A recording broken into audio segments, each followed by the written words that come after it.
10 Reasons why narcissists avoid sex with their partner. Why do narcissists avoid intimacy? A journey to understanding their fear of true connection. Have you ever felt invisible in your relationship? Like you pour your heart out, but your partner never truly sees or understands you? Do they seem disinterested when you try to get close or discuss feelings?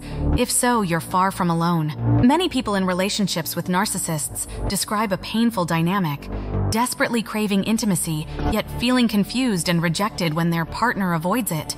I know that numb, lonely feeling all too well. Years ago, I was in a passionate relationship that started out like a fairy tale, but slowly unraveled into emotional distance and isolation.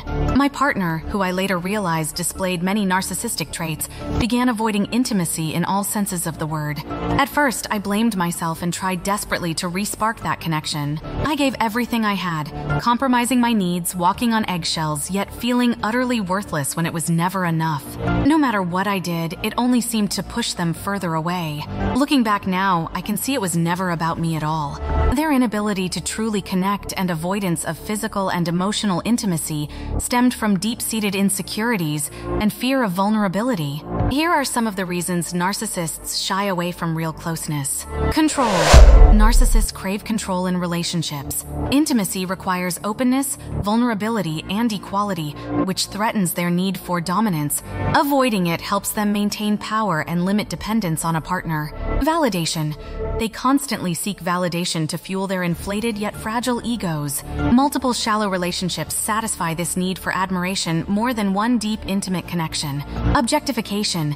Narcissists often view partners as objects to meet their own needs, not as whole people with their own desires and emotions. This makes true emotional intimacy challenging. Blame. They frequently project blame onto partners as a defense mechanism. By accusing others of their own intimacy issues, they avoid taking responsibility for their fears and flaws. Novelty. Narcissists get bored easily and constantly crave excitement and thrills. What's exhilarating one day becomes dull and familiar the next, including their perceptions of a partner. Projection. By projecting their insecurities onto their partner, they deflect accountability and identify their partner as the source of flaws in the relationship. Supply. Once narcissists have depleted partners emotionally, they quickly discard them until they need more supply. They devalue and discard partners once the thrill fades. Perfectionism. Their grandiose self-image makes showing imperfections or vulnerability terrifying. Intimacy highlights flaws, triggering shame, so it's best avoided. As I learned about narcissism, everything started to make sense. The idealization and devaluation, the gaslighting, the diversion and projection, it was all textbook narcissistic behavior. I wished so desperately that I could make them love me, but you simply can't change someone else, no matter how hard you try. The problem wasn't that I was unlovable. It was that this person was incapable of real love or intimacy. The turning point came when I realized I had to let go of the fantasy and stop wasting my energy on an illusion of a fulfilled relationship with this person. It hurt like hell at first, but I knew I deserved better. I deserved mutuality, compassion, empathy, someone who valued me as much as I valued them, someone who celebrated the real me. Walking away from that relationship was the hardest yet most rewarding thing I've ever done. It opened up room for true intimacy and mutually fulfilling connections, rather than more narcissistic abuse cycles. Since then, I've made peace with what happened. The experience taught me so much about self-love, boundaries, narcissism, red flags, and what real intimacy means. Here are some of the key lessons that may help others reflect on similar dynamics. Know your core needs and must-haves. Get clear on your relationship non-negotiables, whether it's affection, quality time, deep conversations, etc. Recognize deal breakers and honor them. Love yourself first. Build your self-worth from within so you don't seek it solely through a partner's validation. Feel worthy on your own before welcoming someone else in. Set boundaries. Make your needs and limits known clearly and consistently. Walk away at the first violation rather than clinging to false hope. Don't confuse intensity with intimacy. Just because a connection feels exciting and consuming early on doesn't mean it has true intimacy at its core. Take it slow. Pay attention to actions more than words. Believe patterns and behaviors over empty promises or idealization. If someone shows you who they are, believe them. Our communication and vulnerability are key. True intimacy requires openness, emotional availability, and effort from both partners. Pay attention if it's one-sided. Deal with red flags right away. Don't make excuses or expect change without action. Nip troubling behaviors in the bud before they escalate. Embrace self-love every day. Do things that make you feel nourished, fulfilled, and celebrated as your beautiful, quirky self. Value your time. Don't waste years trying to fix or beg for scraps of love from someone unable or unwilling to reciprocate. You deserve more. Enforce boundaries. If someone repeatedly violates your clearly stated needs, let them go. You teach others how to treat you. Distance from toxicity. Cut contact with exes displaying narcissistic traits to avoid further conditioning, self-blame, and false hope. Therapy can help.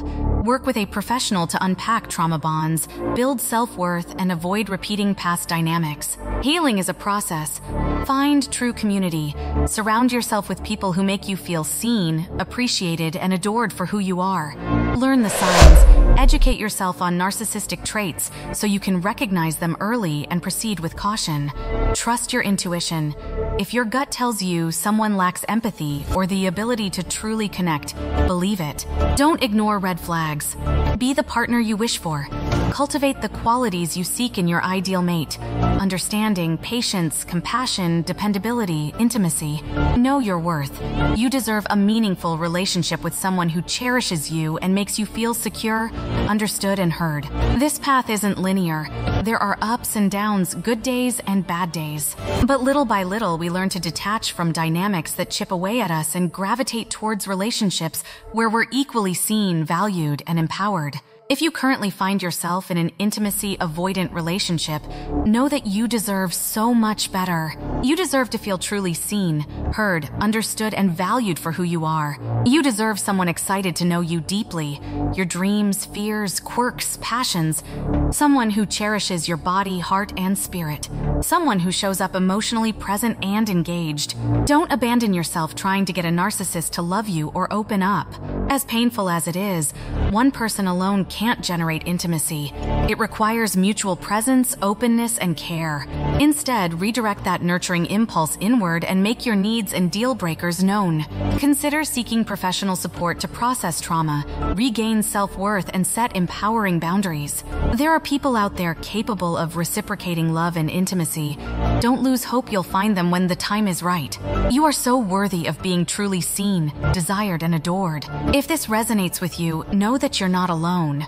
There is light ahead once you muster the courage to let go of one-sided relationships that slowly dim your inner light. In sharing my story and lessons learned, I hope others in similar dynamics will find the strength to walk away, heal their wounds, and welcome healthy love. The narcissist's inability to connect comes down to their deeply ingrained defense mechanisms, not our worthiness of love. Their rejection of intimacy is a reflection of their unresolved inner wounds and fears of vulnerability, not our flaws. Once we realize that truth on a core level, we can break free of these dysfunctional dynamics and open ourselves to the depth of reciprocal connection our spirits crave. To anyone entrenched in an intimacy-avoidant relationship, I encourage you to explore resources on narcissistic abuse to recognize patterns and start connecting dots. Many have been where you are. You are not crazy or alone. Have compassion for yourself. These dynamics cause confusion and take a toll on self-worth. Be patient and kind to yourself in the process. Begin fostering interests and relationships outside the dynamic. It helps maintain perspective and emotional stability so the narcissist doesn't become your sole focus. Limit time invested in fantasizing about what could be. Instead, look clearly at how this person treats you day to day, even when it's painful. Believe their actions more than future faking promises. Make a list of your core needs. Reflect on which ones your partner meets or violates. Some compromise is normal, but pay attention if violations outweigh positive aspects. Set some boundaries around your needs and start enforcing them. Consistently walk away from devaluation, manipulation, mistreatment. Breaking trauma bonds is difficult but so freeing. Pay attention to any addictions used to cope with the dynamic: substance abuse, overeating, overspending. Be compassionate but firm in addressing them. Start confiding in trusted friends/family. Secrets and isolation only strengthen toxic shame and make leaving harder. Chosen family can reinforce your worth. Consider speaking to a therapist if possible. Having a professional's objective insight is so validating and healing when you've been conditioned to self-blame. Make a plan that helps you safely exit when ready. Have a timeline, backup living arrangements, even if you don't ultimately use them. Visualizing a different life is powerful. When doubts creep in, remember lies like, "No one else would want me," are intentionally planted to keep you trapped in the cycle. Fight them with truth of your value. Practice unconditional self-love daily. Do little things that make you feel comforted, grounded, celebrated, and hopeful. It will help drown out the narcissist's voice over time. You deserve so much better than a lifetime of longing for breadcrumbs of intimacy and affection. But the decision to leave has to come from within, and it's far from easy. Be compassionate towards yourself in this process. Many stay in these relationships for years before gathering the strength to break free. There is no perfect time or way to do it, but with each small self-honoring choice, we teach others how to treat us. And with each brave step, we open the door for healthy mutual love just a little bit wider. When we're able to detach from dynamics where we're endlessly chasing validation from someone incapable of meeting our needs, we make room for something better suited for our spirit to enter. It doesn't always happen overnight, but little by little, we learn to set empowering boundaries, recognize and enforce deal breakers, and surround ourselves with people who make us feel seen, appreciated, and adored for who we are. That's when the real magic happens. No matter where you are in your journey with the narcissistic abuse, I encourage you to be compassionate with yourself. Consider seeking support from those who understand these dynamics deeply. You deserve nurturing community. Rediscover simple self-care practices that help you feel grounded and hopeful. And most of all, remember your worth, always. Not the worth the narcissist tried to twist and diminish, your core inherent worth that exists regardless of them or this experience. You have so much light left to share with the world. I hope in sharing my story, it brings others comfort, clarity, and courage to walk away from dynamics that do not serve their spirit. There are so many beautiful opportunities for real intimacy, fulfillment, and joy ahead. You deserve nothing less.